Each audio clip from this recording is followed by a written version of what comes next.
if this Gyökeres plays every single game, they won't win the championship as far as I'm concerned, because you need Gyökeres to be taking chances in front of goal. You need him to be more effective. For United in particular, City, Chelsea, they just played Arsenal. 3 of the top 4 from last year they have in their first 5 matches. Yeah, obviously big games coming up. The next 4 don't lie. For United, you would expect them to pick up a good number of points against Fulham and Burnley, but still, as they try to put things together chemistry-wise, you don't know how it's going to play out. But for Arsenal, it's not easy. No. It's not. You got Leeds at home. That's going to be interesting. And of course, that game against Liverpool, I'm going to say it right now, early on in this season, that right there could be a title decider. I'm throwing it out. I know I'm a little crazy, but I think it might be. For us Gunner fans, I'll take that if you're going to say it's a title decider on August 31st. James Benge has more for us over in England. You won't find many performances as poor as that from Arsenal in the last 3 or 4 years, but they have won against Manchester United.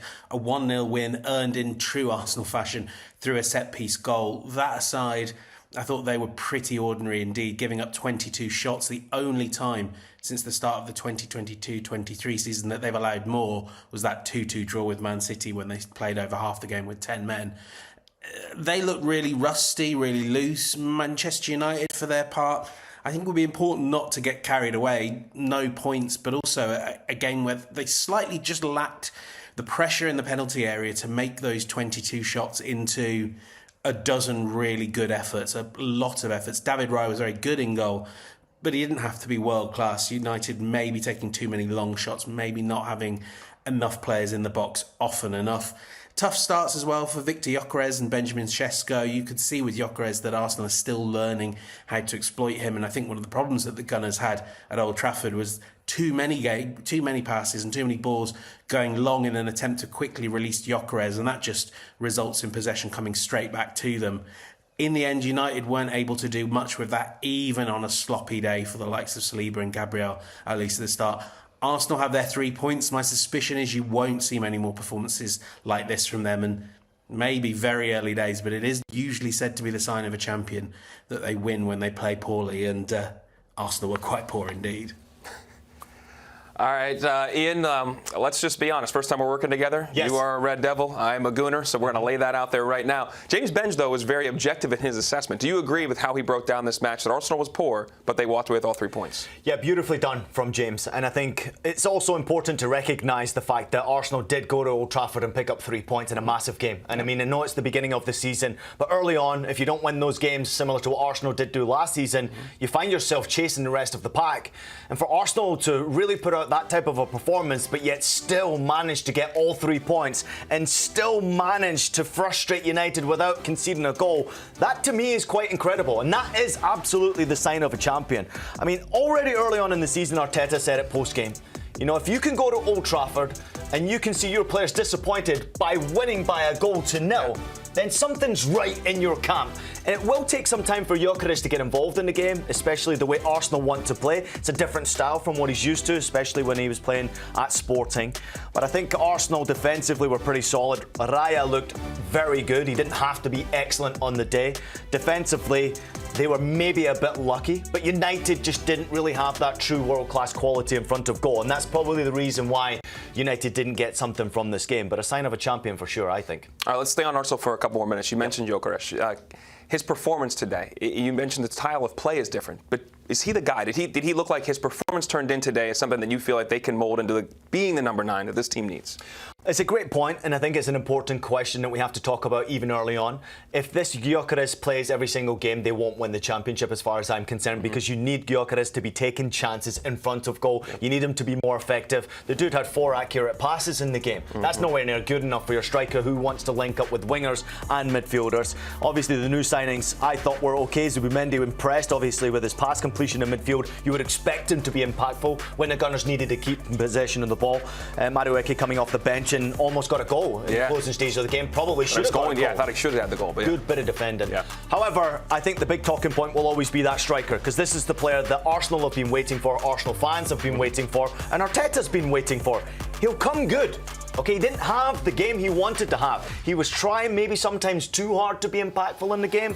But the way Arsenal played in this matchup didn't necessarily suit the way he wants to play. They didn't create enough chances in front of goal for him to be impactful, and he maybe overdid it trying to get into corners, trying to battle with defenders, and sometimes calming himself down when you're playing for Arsenal in the Premier League. I mean, let's not forget this. The last time he was playing in the English leagues, he was playing for Coventry City, so this is a bit of a step up for him. Literally, into the Premier League. Into the elite of the Premier League. Now, I will say there was a point. The playing with expectations and playing under this pressure, how he adjusts to this, because there was an opportunity. He had a chance to make a cross about the 70th minute. I mean, he hit it OB like a left-pulled driver. It was awful, and right away he drops his head. He's got to play with some confidence and be understanding. There will be expectations, but it ain't going to happen in 90 minutes. But let me ask you at the start to their season, too. We just showed that before we heard from James. Mm-hmm. How important is their start? Because it's Liverpool and City are two of the next 4 matchups. Like this, and you're playing a Leeds team, that you should beat. So there's pressure in that, though, too. Yeah, listen, they got to get off to a great start if they want to be champions. That game against Liverpool, I've mentioned already the importance of that game. Right now, what we want to see from Arsenal is starting to get things going offensively. Saka, quiet game. Yeah. Martinelli tried a few special things, didn't quite come off for him. Gyökeres, we've spoken about already, pretty quiet. Rice strikes from distance, we're not on target. Odegaard, impactful with his leadership and certainly pushing forward from midfield. But that offensive side of game from Arsenal need to improve. Defensively, solid. Defensively, obviously, is where they're getting their goals from as well in those set pieces. Yeah. Remarkably, some of the stats that continuously stand out to me are what Arteta's side do in that defensive factor, obviously with set pieces.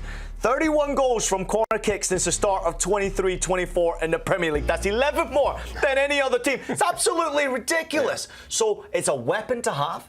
It's a weapon you can potentially build off. Obviously the best team, and I would say close to being the best team in European football from set pieces. But I think those games coming up, they need to improve going forward. They need to have their impact players where all the money's been spent be the difference maker between winning and losing. I think Odegaard's got to be better. He's got his decision making has to be a little better. He mentioned quality in his in-game interview, which is a new thing this year at halftime. Yeah. We have to have more quality in the final third. He in particular, I thought, had some number of decisions and plays made that were not characteristic of when he was at his best in years past, because the end of last year he wasn't that great either. Let's go to United, who was good, but walk away with no points. There are no moral victories for United. That's not how this club is about. But did that performance give you confidence as they move forward? Yeah, United gave me an unbelievable amount of confidence. Obviously, they're a team that are still under rebuild under Amorim, and you have to give this guy time. You can see they've gone steps in the right direction. Some impactful players in the game today, they just didn't have that much quality in the final third, which is where they need to improve. I mean, many people out there, and I'm sure pundits out there, will critique this performance because they didn't score a goal. Yeah. And at Old Trafford, you cannot accept a defeat. It's just not good enough. And the way they went down to defeat is because of a mistake from Benge. That's not good enough. You've got to be a lot stronger defensively. But there's a lot of positives for United to take from this game. Amorim said, at least we didn't bore the fans and we improved. And that's one thing. Okay, it's great to say you didn't bore your fans. Yeah. But United is a culture of winning. Yeah. United's foundation is built upon winning trophies, winning games. And of course, it's important for them to take a step in the right direction, which I think this was. There was no real panic. They were very composed. It was almost close to being a very good performance. It was good, but it wasn't very good because of the mistakes they made and because of the lack of quality in the final third. Maybe sometimes a little over-exuberant from Mbeumo getting into the lineup. He was pushing himself forward, impactful, similar to what you witnessed when he was playing for Brentford. I thought Cunha was good getting into those final positions. During the highlights, we mentioned a little bit more quality and composure. You'd probably get a goal in that game. And then Šeško, I was actually surprised he started on the bench. That was maybe one decision I would have liked to have seen different. I would have left Mason Mount off the bench. And I would have put Šeško in from the starting lineup. Because United in that first 45 minutes, they had Arsenal pinned back. Absolutely. And they were creating some good chances, but little to no quality in front of goal. That was the disappointment. So let me ask you about the defensive situation there. And you mentioned the mistake. The big mistake was Benge, by and large, essentially giving up that goal, just too weak in the defensive position as a goaltender.